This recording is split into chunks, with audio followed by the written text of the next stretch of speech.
반갑습니다. 아고라입니다. 저의 전공 소개를 잠깐 할게요. 저의 최종 학위가 정치학 박사지만 주 전공은 군사안보입니다. 그리고 민주주의가 부전공입니다. 석사학위 논문이 전쟁의 원인에 관한 연구, 박사학위 논문이 국력의 구성 요소에 관한 연구입니다. 오늘은 제 주전공과 관련된 주제를 다루어 보고자 합니다. 방송 제목은 문재인 대통령의 종전선언 제안, 의도와 가능성은. 저의 분석이 시청자 여러분께 도움이 되면 좋겠습니다. 그럼 방송을 시작합니다. 방송 시작 전 구독과 좋아요 꾹 눌러주시는 것 잊지 마세요. 아고라TV는 시청자 여러분의 관심과 사랑으로 성장합니다.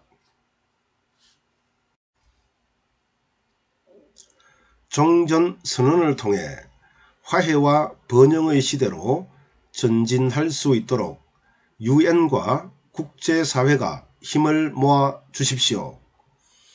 2020년 9월 23일 문재인 대통령이 제75차 유엔 총회에서 행한 녹화연설 내용입니다. 남북관계가 경색된 현재의 국면에서 문재인 대통령이 종전선언 카드를 꺼내든 이유가 무엇일까요? 사실상 종전선언 성사 가능성은 거의 없습니다.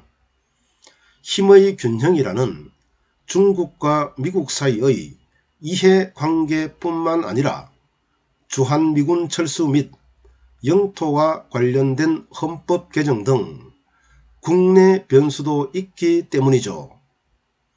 그럼 먼저 한국전쟁 후 만들어진 정전협정의 주체부터 볼까요? 1953년 7월 27일 체결된 정전협정문에 클라크 국제연합군 총사령관, 김일성 조선인민군 최고사령관, 펑더화이 인민지원군 사령관이 서명했죠. 이후 관련 당사국이 정전위원회를 설치하여 동협정의 시행을 감독하고 중립국 감독위원회가 실행기관으로 설치되었습니다.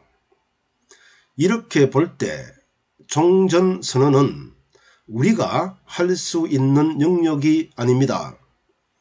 종전선언을 한다면 정전협정에 서명한 유엔, 중국, 북한이 합의해서 선언해야 한다는 의미입니다.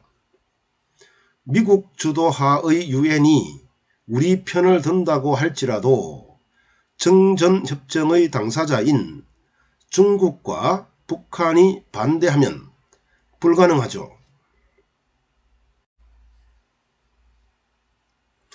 정전은 교전 당사자 간 합의로 전쟁을 중지하는 상황이고요. 종전선언은 전쟁 당사국이나 관련 국가 간 협정, 합의, 조약 등을 통해 전쟁이 완전히 끝났음을 선언하는 상황입니다. 전쟁이 완전히 끝났다는 종전선언, 불가능한 이유가 무엇일까요? 먼저 중국이라는 변수입니다. 중국과 북한은 순망치한 관계죠.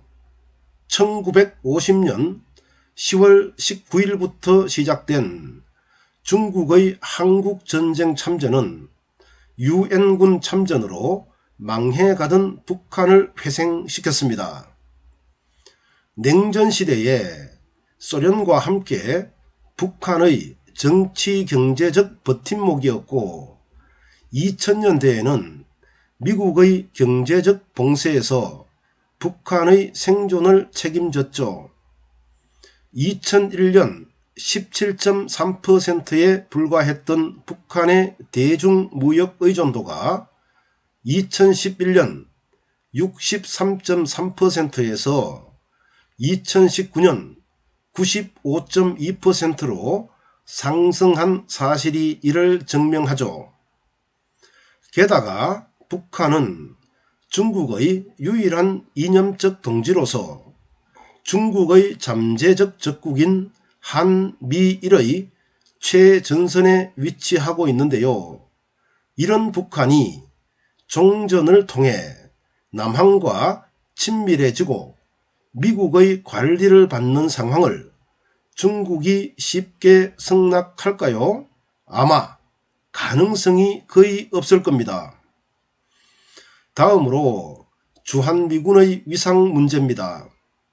1950년 1월 12일 미국이 자국의 안보 라인인 태평양 방위선에서 남한을 제외한 후 북한이 미국의 공백을 틈타 밀고 내려옴으로써 한국전쟁이 발발했죠. 이후 미국은 자국 안보의 제1차 방어선으로 남한의 중요성을 절감했는데요. 남한이 무너지면 사회주의권으로부터 자국을 지켜줄 방어선이 일본밖에 남지 않기 때문이죠. 즉 북한, 중국, 소련으로부터 미국을 지켜줄 방어선이 남한과 일본 두 개에서 일본밖에 남지 않기 때문에 안보 공백이 발생했던 겁니다. 남한 역시 한국전쟁 후 북한, 중국, 소련의 위협을 대비하는 차원에서 미국의 안보 우산이 절실했고요. 한미방위조약은 두 국가 모두의 필요성, 즉 미국은 자국 안보의 제1차 방어선을 확보하는 차원에서 남한은 북한, 중국, 소련으로부터 자국을 방어해주는 차원에서 그렇게 체결되었던 겁니다.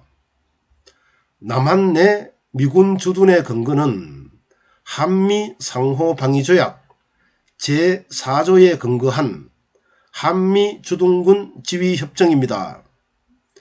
종전은 전쟁의 종결이며 평화협정은 적대적 행위의 종료죠. 따라서 새로운 근거를 찾아내 주변국의 동의를 얻지 않는 이상 미군의 주둔을 고집할 수 없게 되는 상황이 도래할 수도 있습니다.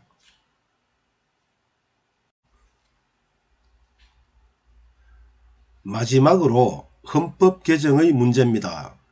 종전이 선언되면 전쟁의 책임을 비롯한 전후 처리가 이루어지며 이를 바탕으로 전쟁 당사국 사이에 새로운 관계가 수립되는데요. 남북이 두 개의 별개 국가로서 국제 환경에 적응해 나간다는 의미죠. 그런데요, 대한민국의 영토는 한반도와 그 부속 도서로 한다는 헌법 제3조가 종전선언과 배치됩니다. 북한 역시 주권국가인 자국의 영토를 남한의 영토로 규정한 남한의 헌법에 동의하지 않을 겁니다. 그렇다면 대한민국의 영토는 국경선 이남과 그 부속 도서로 한다라는 방향으로 헌법 개정이 이루어져야 하는데요. 이런 상황이 도래하면 국론 분열과 혼란은 상상 이상이 될 겁니다. 종전으로 남북한이 두 개의 국가로 고정되면 북핵에 대해 간섭하기 어렵습니다. 북한의 권위주의적 통치와 반인도적 범죄를 인정해야 하죠. 북한의 사이버 범죄와 금융 및 은행 사기도 묵인해야 하고요. 무엇보다 통일정책이 폐기되어야 합니다.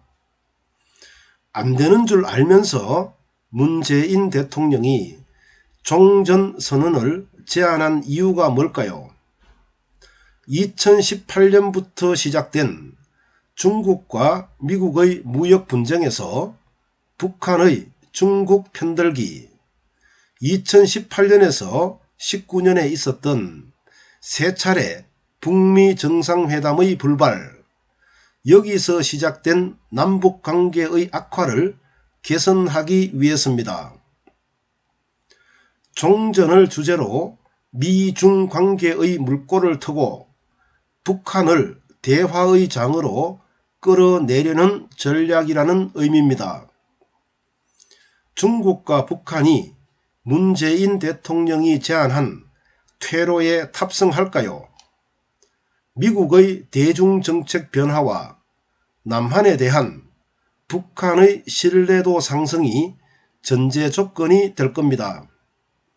그러나 미국과 중국의 무역 분쟁 전개 상황, 남한에 대한 북한의 불신 정도를 볼 때 문재인 대통령의 종전선언 제안은 허공의 메아리가 될 가능성이 큽니다.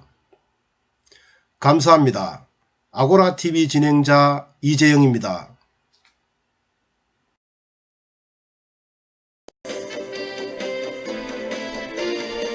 엘리트층이 일종의 선민의식을 가지고 있는 것 같다.